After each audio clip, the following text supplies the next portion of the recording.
The night above the red outpost hummed like a wire. Dust slid over the landing pads. Lamps flickered. A slim vessel cooled inside. Cole stood with empty hands and steady breath. He was a worker, not a soldier. He felt the pull to step forward when others held back. The hatch breathed open, and the alien girl came down. Tall and calm, skin like deep ocean glass. From her shoulders fell a ring of living tendrils. They curled and uncurled, as if tasting the air. Her eyes were wide and bright. She raised open palms. The tendrils echoed the same, a language no one knew yet almost understood. Fear moved like cold water. Kelly, with grease on her hands, took a step back. Brooke clutched her medkit. Laura held a flare. Paige whispered a prayer. Megan and Lily hovered over door controls. Claire in the Combs pit said the council wanted drones and marines in delay. Natalie and Amber read the air for toxin and heat. All of them waited for someone else to decide. Cole walked with slow boots and a soft voice. He said he would offer welcome and keep everyone safe by being close enough to see the truth. Lily told him to stop. Kelly told him to think. Brooke said she was scared. Claire warned about the brass. But Cole kept moving, not as a hero. As a man who remembered a promise he had made to be kind first and brave second. The alien girl held still, tendrils slowing into a wreath of open hands. Cole paused an arm length away. A drone hummed like a small moon. Dust tickled the lamps. The world paused. She made a low chord that felt like peace. Her tendrils drew shapes in the air. A circle for a world, a line for a journey, a broken line for danger, a small circle for home. She pressed her palm to her chest. Cole placed his hand over his heart and opened his fingers toward her, not touching, only waiting a tendril reach like river grass and tapped the air near his wrist. He held steady. Another tendril circled his hand. Warm and shy, the crew exhaled as one. Megan whispered that her reader showed no threat. Claire muted the council and recorded. Natalie said the air was clean. Amber said the storms had passed 3 nights ago. All of it felt like the beginning of trust. Then shapes moved beyond the fence. Iron beetles of the mining clans. A warband come to seize the vessel and the alien. They believed what could not be understood must be owned. The outpost had no marines. It had people, and fear can be tied into a rope. Cole raised both hands and asked for help with trust. Not orders. He asked Lily to seal inner doors and rig low light. He asked Kelly to wire loader mechs for remote start. He asked Brooke to lay out blankets for wounds. He asked Laura to set a flare river. He asked Megan to angle flood lamps into a wall of glare. He asked Claire to keep the council quiet and keep the record true. Paige watched the sky and counted breaths. The crew moved because someone had asked them with faith. The alien girl touched sleeves and wrists as people passed. A tap of thanks and a note of music. Her tendrils brushed metal and the loaders woke like bulls. She did not take control. She lent a hand. Her help folded into the work like a thread into cloth. The raiders crossed the fence with crude grenades and masks. But the flood lamps rose like a second sun. The glare turned the yard into white fire.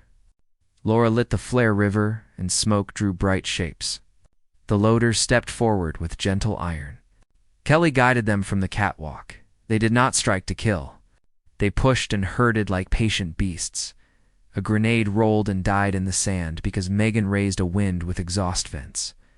Brooke hauled a raider to safety when he fell and bled.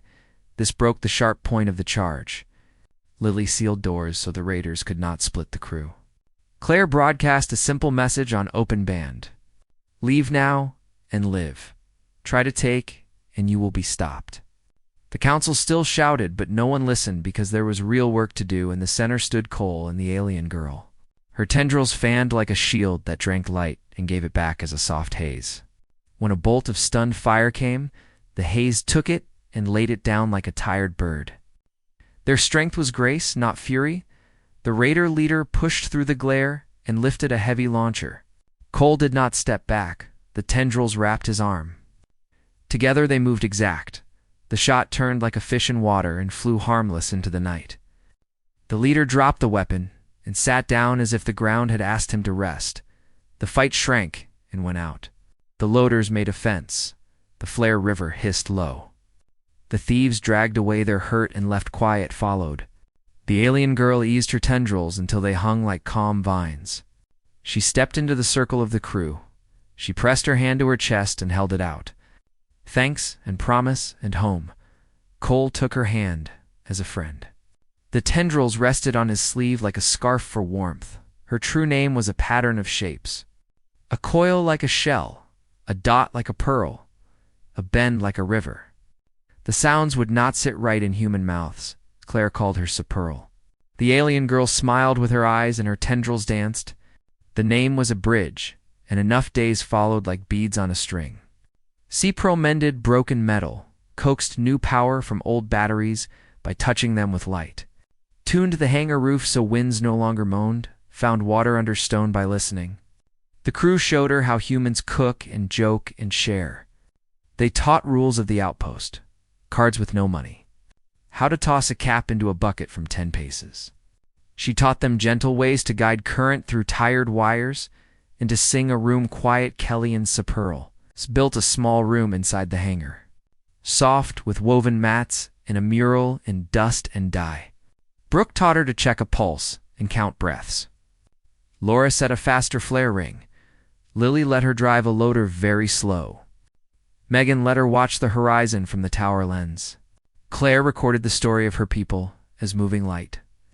Natalie and Amber planted herbs in cans and Sea Pearl warmed the soil with her touch. One evening sleek ships rose from the rim of the sky.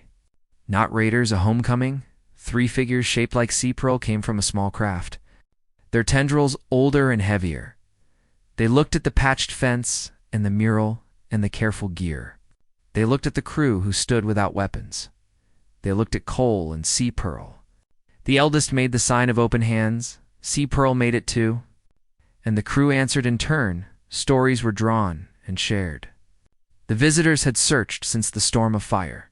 Superl had steered away to draw the danger from the home sea.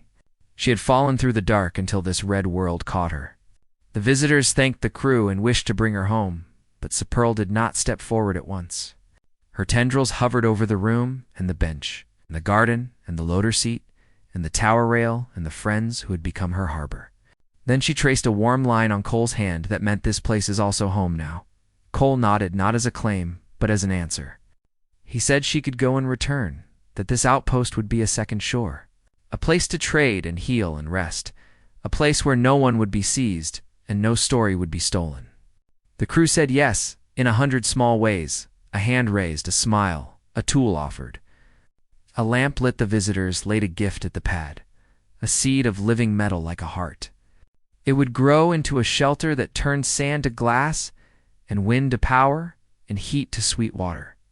They asked for nothing but the right to visit in peace. The outpost held a feast. Tins opened, herbs crushed. Water boiled, steam rose, stories rose too. The visitors hummed and traced bright pictures. The crew clapped. Sea Pearl leaned against Cole with shy ease. Her tendrils wrapped his forearm like ivy on brick. Not a chain, a comfort. When dawn came, the fleet lifted. A small craft remained as a shuttle, like a path between worlds. Superl stayed to plant the seed and teach its growth. Weeks layered into months, the shelter rose, and the herb cans became a garden. Children from homesteads came to play. The visitors taught them to make light ring like bells. The crew taught knots and filters and bread. Cole and Superl walked the pad at dusk and let the wind speak. No statue was raised and no anthem was written. Only a mural on the hangar wall, a human hand open, an alien tendril open. The two reaching and meeting, and under it a line in paint. Be kind and be brave. People told the story on slow shifts and under quiet stars. They told how one man stepped first when fear said to wait. How many women stood with him and tied fear into rope. How an alien girl of tendrils and light found welcome and gave back a home. How the world changed without a crown or a drum.